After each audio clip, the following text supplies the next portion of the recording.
Hi, everybody, and welcome to NCBA's Cattlemen to Cattlemen. I'm Russell Nemitz, and thanks for joining us.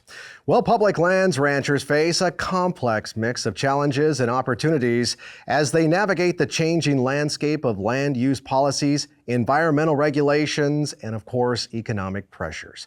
But public lands ranchers also play a crucial role in feeding the world, as well as preserving the land for future generations. Today, I'm here with a very knowledgeable group of people who can help shed some light on this very important topic. First is Kaitlynn Glover, Executive Director of the Public Lands Council and the National Cattlemen's Beef Association Government Affairs. Alongside her is Tim Canterbury, President of the Public Lands Council and a fifth-generation rancher out of Colorado. And our final panelist is Skye Krebs, NCBA's 2024 Policy Division Vice Chair and past President of the Public Lands Council, who, by the way, also owns a multi-generational ranch in Oregon. Thank you, lady and gentlemen, for joining us today here on Cattlemen to Cattlemen to talk about this very important topic and, of course, your way of life, ranching on public lands. And Kaitlynn, I guess as we kind of kick things off, why don't you give us a little bit of an idea about the number of public lands ranchers out there and the acres that are involved and how many animals they're managing? Russell, I think it's a lot bigger than most people think. Across the West, we have 640 million acres of public lands. Now, not all of those are grazed, right? You have somewhere on the order of 250 million acres that are grazed, something around the order of 17 million animal unit months. What the amount of forage that it takes to feed a cow or a cow-calf pair for 30 days. All across those landscapes, you have approximately 22,000 grazing permits. So ranchers in the 14 Western states who have these vast open spaces manage hundreds of millions of acres as part of their own operations. Yeah, it's an incredible amount of land, an incredible amount of animals, and just a critically important part of the U.S. beef cattle industry. Tim, don't a lot of families out there have a deep connection to these lands, even though they don't necessarily own them? Yes, Russell. And by the way, thanks for having us here today. I appreciate that. And I speak very closely with my connection to Colorado on this one, but most families are multi-generational families, been taking care of that land for generations. Even though they don't own it, we truly are very connected to the land because it's kind of branded in our brains when we're born. Take care of the land, it'll take care of you. And so that's how we grow up. We watch the previous generations and we think about ways to improve to move into the future. So even though they don't own those lands, they have been taking care of them for generations and are very proud of what they've left behind for the next generation. Yeah, absolutely. I mean, Skye, you're also a multi-generational family from Oregon. Just expand on that a little bit. I mean, whether we're talking about Colorado or Oregon or another state out in the West, I mean, Tim is absolutely right. Well, just to build a little bit more on that, not only connected to the land, but besides the land itself, the next most permanent fixture out there is probably the permittee or the permittee's family. A lot of our permittees predate these agencies. Going back to the grazing districts on the BLM and the Forest Reserve on the forest side of things, a lot of these generations were there before those agencies were even established. So we've been doing it a long time. Agencies come and go, administrations come and go, but the constant thing that's out there besides the land itself is more than likely the permittee. Have seen things, been through the catastrophes of the wildfires and the infestation. So huge amount of knowledge there that how do you make that land sustainable and keep it working?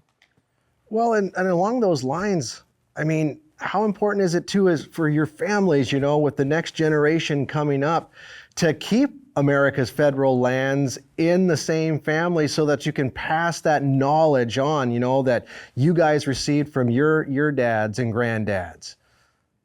Well, I'll take a run at that, Russell.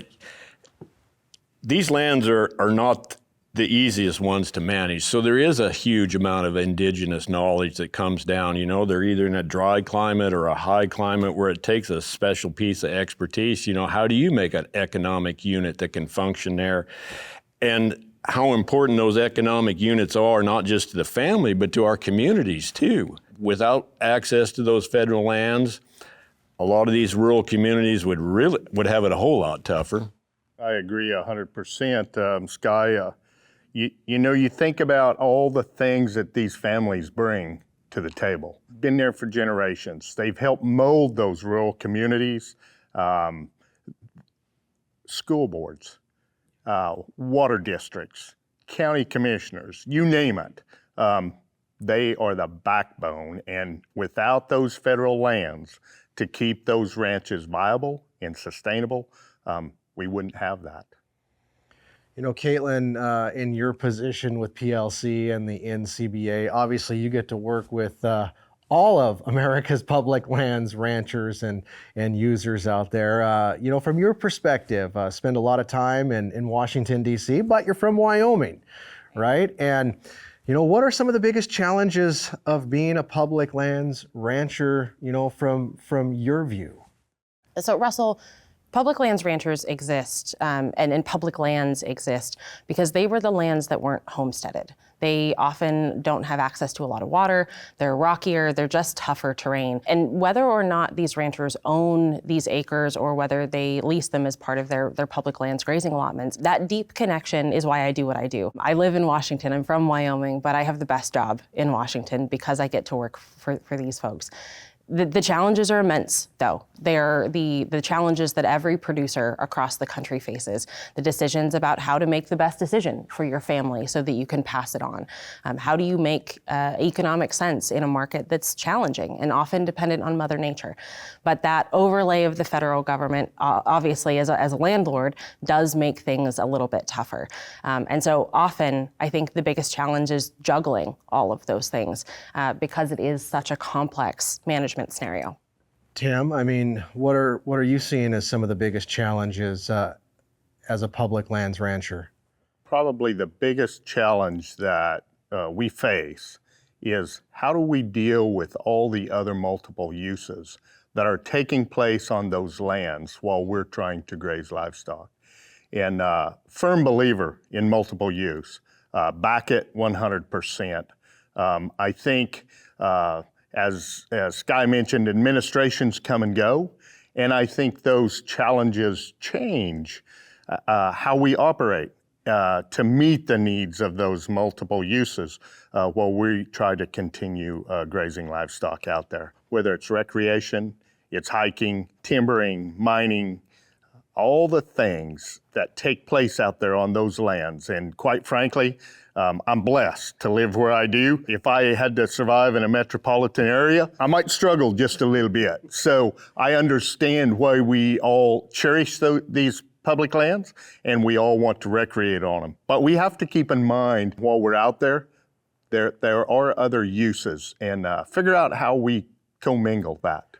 Yeah, absolutely. You know, and kind of just wrapping things up with this segment, Skye, I mean, what about the perception, you know, not just the perception of Main Street society of public lands ranchers, but, you know, how do we build upon and educate, you know, getting over maybe some of those challenging speed bumps within our own industry from ranchers across America who don't utilize public lands, and they see that you guys are paying $1.35 AUM, and man, these guys are just living right out in the West. You know, that's something we have to work on too. For sure. You look at the base grazing fee and it certainly looks super attractive to a private lands person, but what doesn't get put into the mix is how the additional costs that we don't do a good a job about portraying. Tim's into virtual fencing on his allotment there. Huge amount of money spent out of his pocket to go out there and manage those federal lands. Water infrastructure projects that the permittee puts in and maintains, and those not only benefit the livestock, they benefit the wildlife. Happened to be on a permittee's place this last summer, and every time he put in a water feature, he had to barricade it so the bears wouldn't tear it up. You know, and he's on the hook for that, armoring those deals, because the bears just love these water troughs. additional costs like that don't get put into the mix. You look at the basic $1.35, but the additional bother factors that come in, you're not allowed to use it all. You only use your part of it and leave the rest for the wildlife. A lot of additional costs and there's been studies, and when it comes out, we're paying every bit as much as a private lease as you do on a federal lease. It's just our base fee is a lot smaller and our additional costs are a lot higher.